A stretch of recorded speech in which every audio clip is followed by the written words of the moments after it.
Hala, grabing pagkainita mga kalabers. Magandang araw sa inyong lahat dyan mga kalabers.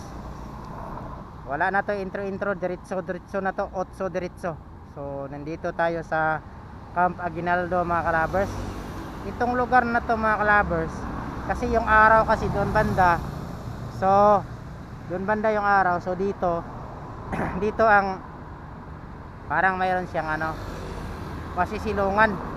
Sa mga oras na to mga kalabers, alas 10 pa ng umaga, super init na. Oh, yan yung bakod ng Camp Aguinaldo mga kalabers. Yan yung bakod nya.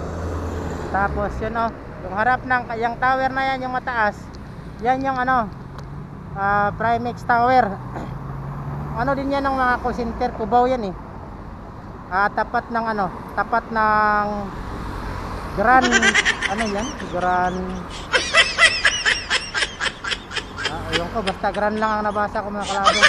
Yan yung mga silunganan ng mga riders mga kalabers. Doon banda sa pagliko mo, galing ka ng EDSA para i-turn ka, sobrang daming nakapilang mga riders. Tapos dito mga kalabers na daan na to, ito yung tinatawag na White Plains na daan. Dito hinuhuli pa naman dito yung mga nakapaparada. Kaya yung mga rider or drivers nagparada dyan, nakahanda lang yan pagka may pumasok doon na mag right turn na mga MMDA. Sibat din yan sila, yung tawagin natin sibat sa Bisaya pa, sibat dayon ba ay naglangan-langan. So shout out sa lahat ng mga riders driver na bumibiyahe kahit sobrang init. Huwag nyo kalimutan na magbaon lagi ng tubig at saka magbaon kayo ng pasensya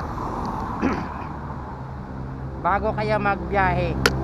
Lagi nyong isipin yung mahabang pasensya mga kalabers, at saka huwag nyo kalimutan yung tubig. Yan lang. Tapos dasal din yan yan, at saka yan ang talaga panglaban. So shout out sa lahat maraming salamat po sa mga nanonood pala ng aking video sa Facebook at saka sa YouTube channel ko. Maraming salamat.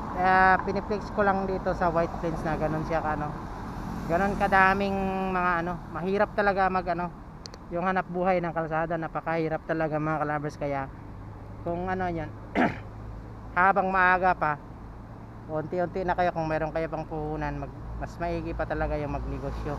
Hawak mo na oras mo. So kung mainit, pwede ka lalo na yung mga mga kalabers, mga nasa online marketing ngayon, o tawagan natin e-commerce, yan ang pinakamagandang negosyo ngayon. Pero piliin nyo yung mga negosyo mga kalabers na legit. So yun lang, hanggang dito na lang. So shout out na lang sa lahat ng mga followers and subscribers ko. By the next vlog, shout out, let's go.